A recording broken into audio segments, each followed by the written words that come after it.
দেখুন, আপনাদের সবাইকে স্বাগত জানাচ্ছি। আমি আজকে আপনাদের যে কানাডার যে সৃষ্ট পরিস্থিতি, অর্থাৎ জাস্টিন ট্রুডোর পদত্যাগের পর এবং পরবর্তী সময় যে ডেভেলপমেন্টগুলি হচ্ছে সেটা বাংলাদেশের উপর কী প্রভাব ফেলতে পারে সেই বিষয়ে একটু আলোচনা করার জন্য আপনাদের সামনে হাজির হয়েছি। আপনারা জানেন যে কানাডার প্রধানমন্ত্রী জাস্টিন ট্রুডো উনি পদত্যাগ করেছেন।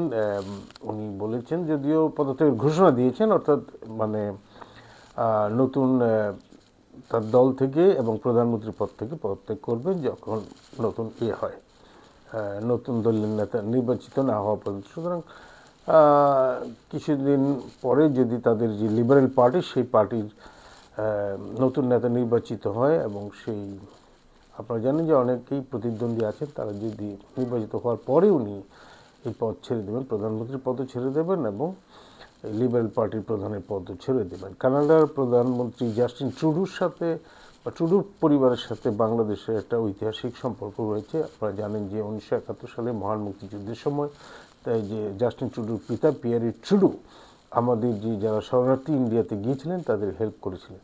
যদিও সেটা সেই সময় আমেরিকা আমাদের যুদ্ধের বিরুদ্ধে ছিল, কিন্তু ওই আমেরিকার পলিসির সাথে অ্যালাইনমেন্টে থাকলেও, একই সঙ্গে থাকলেও তারা সেই পলিসির বাইরে এসে অনেকটা মানবিক কারণে আমাদের দেশের শরণার্থীদের ওনারা হেল্প করেছিলেন। তো সেই থেকেই সম্পর্ক। তারপরে পিয়ারে ট্রুডো বাংলাদেশ সফরও করেছেন এবং সবচেয়ে বড় কথা, ওনাদের যে পার্টি মানে লিবারেল ডেমোক্রেটিক পার্টি, এরা সবসময় একটা উদার পন্থা অবলম্বন করে তাদের কি বলবো, যে যারা অভিবাসী তাদের জন্য। সেই সব দিক থেকে আমরা লিবারেল পার্টিকে বা জাস্টিন ট্রুডোর পার্টিকে সবাই পছন্দ করি। এখন যেটা আপনি দেখলেন যে প্রায় সবচেয়ে youngest prime minister of Canada Justin Trudeau, তিনি 43 বছর বয়সে প্রধানমন্ত্রী হয়েছিলেন এবং এখন কত 52-53 বছর বয়স হয়েছে। এখনও তিনি প্রায় 9 বছর প্রধানমন্ত্রী, 11 বছর দলের প্রধান। সুতরাং এটা একটা বিরাট সময়। এই সময়ে এসে কানাডার অর্থনীতির অবস্থাটা খুব খারাপ হয়ে যায়। কানাডার অভিবাসনে অনেক বেশি লোক বাইরের থেকে চলে আসে এবং কানাডায় হাউজিংয়ের সমস্যা হয়, স্বাস্থ্যের সমস্যা হয়। এই সমস্ত কারণে তার অবস্থাটা এতটাই খারাপ ছিল যে কিছুদিন আগে জাস্টিন ট্রুডোর যিনি ফাইন্যান্স মিনিস্টার ছিলেন ডিসেম্বর মাসে, তিনিও পদত্যাগ করেন। তো সেই দিকে অনেকেই বলতেছিলেন যে এটা সময়ের ব্যাপার মাত্র যে জাস্টিন ট্রুডো পদত্যাগ করেন, বরং কিছুটা বেশি থেকেছে সেই দিক থেকে। তো জাস্টিন ট্রুডোর পদত্যাগের পদত্যাগ করেননি, পদত্যাগ ঘোষণা দিয়েছে। পদত্যাগের পরে আবার এখানে কিছু নাটকীয় ঘটনা ঘটেছে যে 20 জানুয়ারি তো ট্রাম্প তো শপথ নেবেন, ইনাগুরেশন হবে। তো তার ইনাগুরেশনের আগে, ট্রাম্পের ইনাগুরেশনের আগে উনি একটা বলে দিলেন যে কানাডাকে তারা 51তম প্রভিন্স হিসেবে দেখতে চায়, অঙ্গরাজ্য, যেটা আমেরিকায় 50টি অঙ্গরাজ্য আছে, কানাডাকে ওটা। যদিও জাস্টিন ট্রুডো সেটার বিরোধিতা করেছেন, এমনকি বিরোধী দল যেটাকে বলে কনজারভেটিভ দল, সেই দলের যে নেতা পিয়ারে পোলিয়েভ, তিনিও বিরোধিতা করেছেন, এমনকি এনডিপি ন্যাশনাল ডেমোক্রেটিক পার্টির লিডারও সেটা বিরোধিতা করছে। সুতরাং কানাডার সবাই এটা বিরোধিতা করছেন যে তারা কোনো অবস্থাতেই মার্কিন যুক্তরাষ্ট্রের অঙ্গরাজ্য হতে চান না। এবং ট্রাম্প ঘোষণা করেছেন যে তিনি ক্ষমতায় গেলে কানাডার থেকে যে সমস্ত পণ্য আসে তার উপর 25% শুল্ক আরোপ করবেন।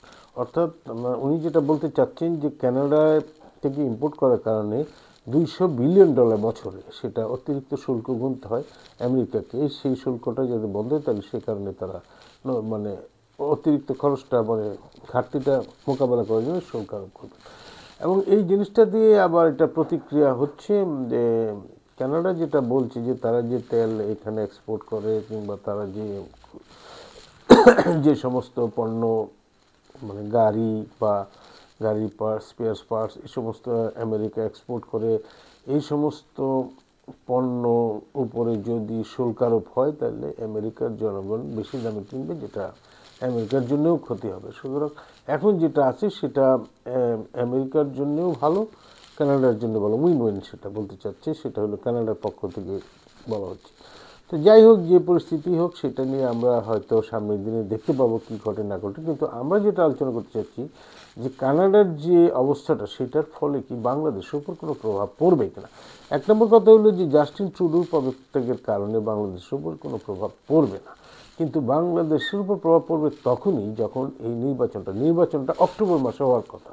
তো এই নির্বাচনটা আগেই হয়ে যাবে, কারণ যে বিরোধী দল কনজারভেটিভ পার্টি, যার নেতা পিয়ারে পোলিয়েভ, তিনি হয়তো আগেই চাইবেন, কারণ এই মুহূর্তে তাদের জনপ্রিয়তা বেশি এবং পিয়ারে পোলিয়েভ হয়তো নেক্সট প্রাইম মিনিস্টার হতে যাচ্ছেন কানাডায়।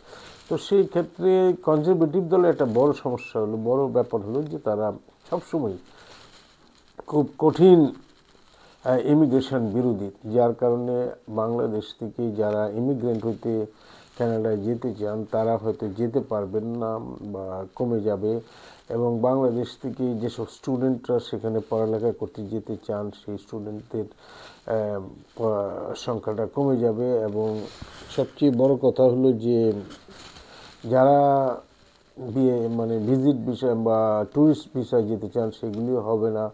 এবং কানাডায় তো 1 লক্ষের মতো বৈধভাবেই বাংলাদেশে আছেন, যে যারা, কিন্তু এছাড়া অনেকেই অন্যভাবে গিয়েছেন, যারা হয়তো পলিটিক্যাল অ্যাসাইলাম বা অন্যান্যভাবে টিকে থাকার চেষ্টা করছেন, সেখানে রেসিডেন্সি পাওয়ার চেষ্টা করছেন, তাদেরকেও অনেককে হয়তো বিতরণ বা ডিপোর্ট করতে পারে।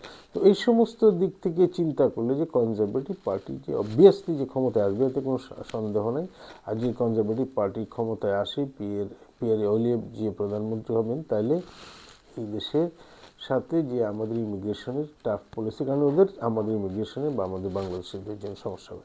আর একটা ব্যবসা বাণিজ্যের ক্ষেত্রে আমরা সাধারণত কিছু পটাশ ইম্পোর্ট করি, আমাদের দেশ থেকে কিছু গার্মেন্টস এক্সপোর্ট হয়, সুতরাং এগুলি খুব বেশি একটা সমস্যা হবে না। তবে কানাডার অর্থনীতির যে খারাপ অবস্থা, সেই কারণে আমাদের ইন্টারন্যাশনাল হেল্প যেটা কানাডা থেকে আমরা পাই, বিশেষ করে রোহিঙ্গাদের জন্য, সেই জায়গাটা হয়তো অলরেডি কমে গেছে, আরও কমে যেতে পারে। তো এই হলো একটা অবস্থা। তো বর্তমানে এই অবস্থাটা সামনের দিনে আমাদের সামনে অপেক্ষা করছে। আমরা মনে করি এই ব্যাপারে বাংলাদেশ সরকার বাস্তব ভিত্তিক পদক্ষেপের কথা আগেভাগেই চিন্তা করছে নিশ্চয়ই। আমরা সেটা আবারও স্মরণ করে দিচ্ছি যে যেভাবে আমাদের দেশ এবং কানাডার মধ্যে যে সমস্যাগুলি হবে আগামী দিনে যে ট্রেন্ডের কারণে, সেই জায়গাটায় আমার মনে হয় যে আরও কাজ করার যথেষ্ট জায়গা রয়েছে এবং বাংলাদেশ সরকার নিশ্চয়ই এই ব্যাপারে উপযুক্ত পদক্ষেপ গ্রহণ করবেন। আপনারা সবাই ভালো থাকুন, সুস্থ থাকুন। ধন্যবাদ সবাইকে।